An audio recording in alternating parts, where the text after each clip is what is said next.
Bonjour Florentin Gobier. Bonjour. Alors vous êtes directeur du musée de la nacre et de la tabletterie où on se trouve actuellement à Méru. On est d'ailleurs dans le bureau du directeur de l'entreprise, on va dire. D'une entreprise, effectivement, voilà, de tabletterie sur le territoire, tout à fait, Monsieur Minel. Monsieur Minel, bon, et donc c'était à quelle époque d'ailleurs ce bureau? Parce qu'il y a plein d'objets qui datent quand même autour de nous, on dirait 19e peut-être. Alors c'est un petit peu plus récent quand même. On est plutôt fin 19e, début du 20e siècle, première moitié du 20e siècle. Oui. Voilà. Alors, donc ce musée, racontez-nous un petit peu l'histoire de tout ça, disons déjà de l'industrie de la nacre et de la tabletterie. C'est assez intéressant. Moi, j'ai envie de visiter. Je ne connaissais pas très bien cette histoire, je dois vous dire. Et je trouve ça assez intéressant. Alors effectivement, la question de la tabletterie interroge souvent les visiteurs qui ne savent pas trop ce qu'ils vont trouver derrière le mot tabletterie, qui est en fait à l'origine tout simplement le mot tablette, qui étaient des tablettes à écrire, en os, en ivoire, ou en tout cas dans des matières dures d'origine animale, qui étaient sculptées, qu'on enduisait de cire, et sur lesquelles on pouvait écrire.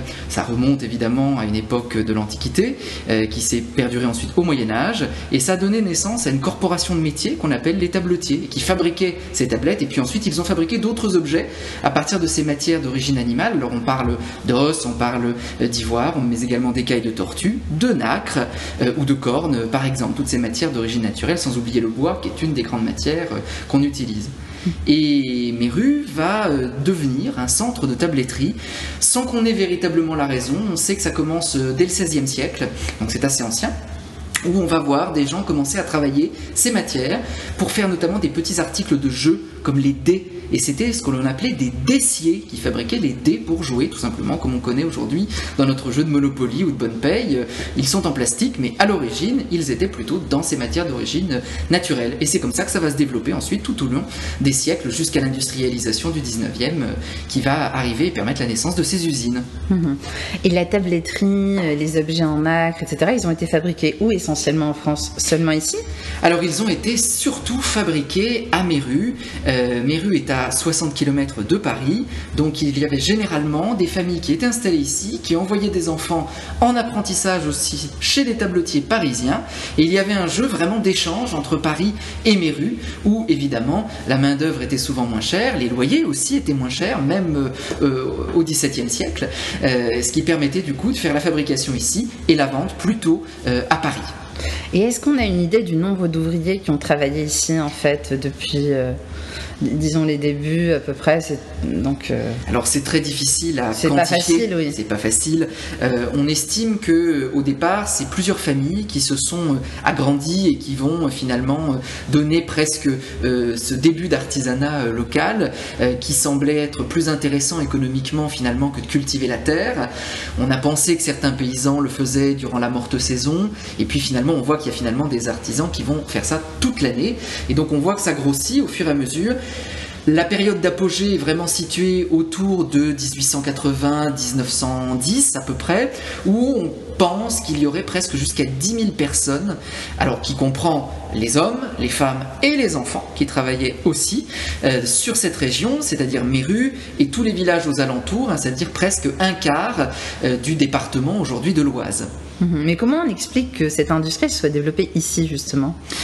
Bien, on pense que à l'origine, ça part tout simplement d'une famille qui a commencé à fabriquer ça, qui a dû sans doute avoir des clients de plus en plus importants, qui a dû du coup avoir nécessité d'avoir d'autres personnes qui travaillaient, et c'est tout simplement une question économique d'offre et de demande. Et puis on a eu de plus en plus de personnes qui ont commencé à travailler ces matières. Alors au départ, des matières locales, l'os, le bois, la corne, et puis grâce au développement du commerce international par la Compagnie des Indes notamment, avec l'arrivée de ces matières exotiques comme l'écaille de tortue ou la nacre, par les ports français normands notamment, on va voir arriver des nouvelles matières, et comme ici on avait un savoir-faire pour travailler tous ces petits objets, et bien les nouvelles matières vont permettre de les enrichir et de faire des objets de plus en plus luxueux. Alors ce musée où on se trouve actuellement, donc il y a plusieurs parties, et on commence par la partie nacre vraiment, et on comprend vraiment comment est fabriqué un bouton de A à Z. Alors est-ce que vous pouvez expliquer ce process ?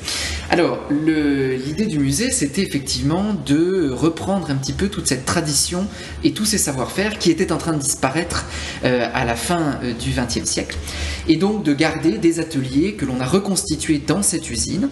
Donc vous avez un atelier du bouton, qu'on appelle l'atelier du boutonnier, et également un atelier du domino, atelier du dominotier, où on peut montrer à nos visiteurs, faire des démonstrations, et d'ailleurs ce sont des démonstrations par les guides, mais nous avons aussi des tabletiers qui continuent à fabriquer et à produire ces objets, les boutons et les dominos, dans des matières comme la nacre, l'os et d'autres matières semi-précieuses, et qui permettent du coup en diverses étapes de montrer la réalisation de ces objets. Et après, il y a un autre étage, en fait, où on passe tout de suite plutôt à la tabletterie. Alors, pur, on va dire. Voilà, dans cet étage, au premier étage, on voit effectivement plutôt la question des multiplicités d'objets que l'on peut trouver dans le domaine de la tabletterie, qui étaient fabriqués généralement sur le territoire, mais pas que. On avait aussi d'autres objets plus spécifiquement faits à Paris, ou éventuellement dans d'autres centres, mais il y en a peu en France et en Europe. On fait partie quasiment des seuls centres qui avons fabriqué ce genre d'objets à cette si grande échelle. Et donc le premier étage permet de découvrir un petit peu ce monde, cet univers qui décline tous ces objets, qui va à la fois de l'éventail, en passant également par le bouton dont on a déjà parlé en bas par la démonstration, mais là on en voit plutôt la diversité des collections. Mais on va également parler des porte-monnaies, des jumelles, des petits carnets de balles, on va parler de mode, d'accessoires, on va parler du jeu, des différentes pièces de jeu que l'on va voir se développer, du jeton de casino à la pièce d'échecs que l'on va faire ici. On va parler d'art de la table avec les couverts, les anses qui vont servir aux théières ou à différents services de table. On va également parler de religion avec des objets de piété, on va parler d'hygiène avec des nécessaires de manucure, mais également des brosses à dents, puisque l'Oise était aussi un grand centre de brosserie. On ne faisait pas simplement les supports qui étaient dans ces matières naturelles, mais on fabriquait aussi tout ce qui était les petits poils, généralement en poils en soie de sanglier ou en soie de porc, qui étaient mis en œuvre pour fabriquer ces brosses et ces brosses à dents notamment. Il y a une partie qui m'a vraiment interpellée, c'est la partie sur les éventails. C'est assez amusant, il y a notamment toute une histoire autour du langage de l'éventail. Moi, je ne le connaissais pas du tout. Donc ça, c'était au 19e siècle pour le coup.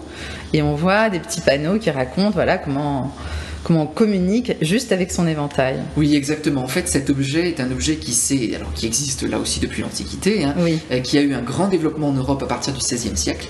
Et on sait qu'à Méru, dès le début, dès le XVIIe, on voit des ateliers qui commencent à fabriquer les montures d'éventail. Ils ne fabriquent pas la feuille qui va dessus, ils fabriquent juste le support qui va de plus en plus, avec les années, s'enrichir et devient de plus en plus luxueux.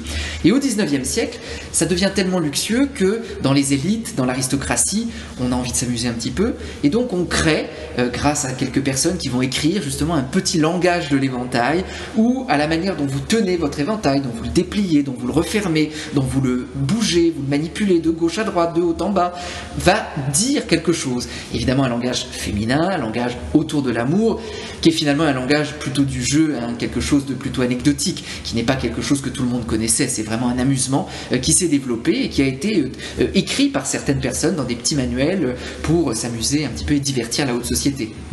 Et puis il y a cette salle sublime avec tous les éventails, c'est circulaire, c'est vraiment magnifique. La salle est effectivement une forme d'éventail, comme vous avez pu le voir, oui. Qui présente une trentaine d'éventails, alors que l'on présente de manière temporaire, parce que ce sont des objets très fragiles, donc qui nécessitent d'être présentés cycliquement, donc on les change à peu près tous les 2 ou 3 mois, pour en présenter un petit peu notre collection, qui est à peu près aujourd'hui de 400 éventails dans la collection, donc on essaie de faire par roulement pour présenter les différentes époques et les différentes matières que nous avons. Et il y a les dominos. Alors les dominos, évidemment, c'est un des grands savoir-faire de Méru qu'on ne connaît absolument pas. Quand on joue aux dominos, on ne sait absolument pas que c'était à Méru qu'ils étaient fabriqués. C'est un centre vraiment qui va développer ce jeu.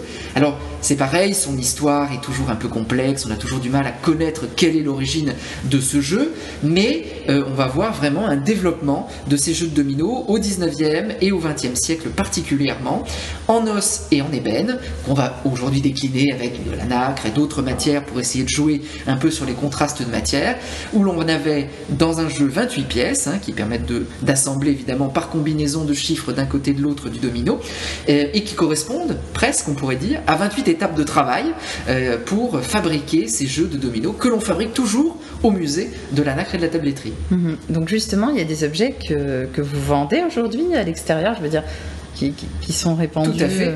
On a une production d'objets ici au musée, que ce soit les boutons, mais également les dominos, et puis des objets un petit peu plus contemporains que l'on va développer, alors dans le bijou par exemple, mais également des petits marque-pages, des presse-papiers, des articles de bureau, voilà, qu'on peut travailler soit ici vraiment en totale indépendance, soit en collaboration avec d'autres artisans qui permettent là aussi de maintenir un petit peu cette idée du savoir-faire, parce que l'idée c'est vraiment de garder ici une trace de ce savoir-faire, de montrer que c'est un savoir-faire vivant qui est aujourd'hui finalement très très peu représenté dans la profession. Les tabletiers, ça n'existe presque plus, il y en a quelques-uns, mais ils sont très peu nombreux à travailler parce qu'on est sur des matières luxueuses et véritablement des articles presque uniques à chaque fois. Et par exemple, aucun jeu de domino ne sera pareil. Comme tout est percé à la main, à chaque fois vous avez un léger décalage. On n'est pas dans une production industrielle énormée, on est vraiment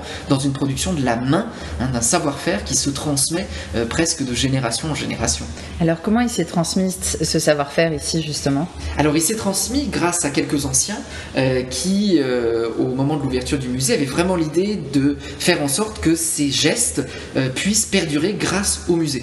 Donc plusieurs jeunes apprentis sont passés par le musée, ont appris ces gestes-là, sont restés, certains sont partis, mais on a pu en reformer d'autres par la suite. Alors ça reste une vraie question pour nous aujourd'hui, la formation de ces personnes-là, puisque on ne va pas former en apprentissage des gens pour fabriquer des boutons, sachant que finalement on est vraiment dans la transmission d'un patrimoine plutôt que dans une question de vente et de rentabilité économique. On est vraiment ici dans la préservation.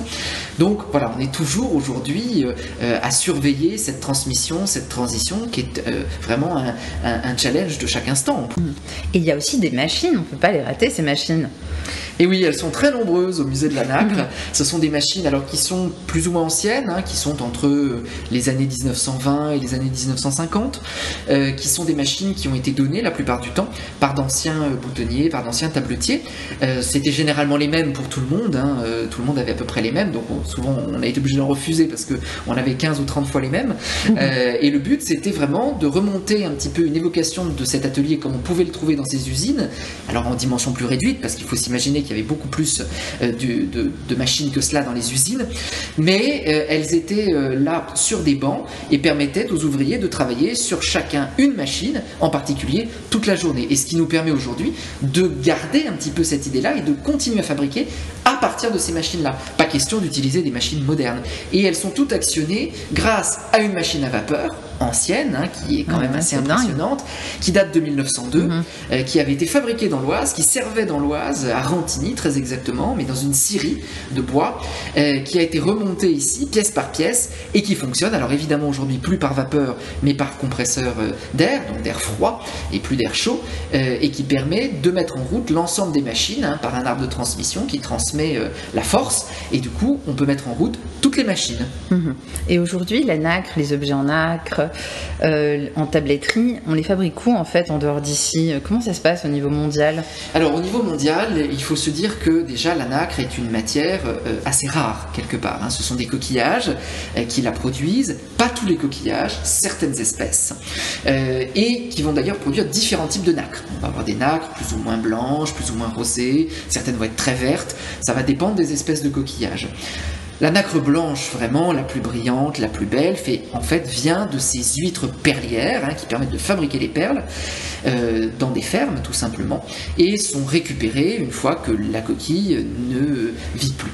Et ce sont ces coquilles qui vont ensuite servir à débiter à l'intérieur soit des pions, soit des plaquettes de nacre dans lesquelles on va pouvoir travailler. Alors il y a plusieurs pays qui sont producteurs de ces coquilles. Vous avez par exemple l'Australie, vous avez les Philippines, l'Indonésie, mais également en mer de Chine et du Japon.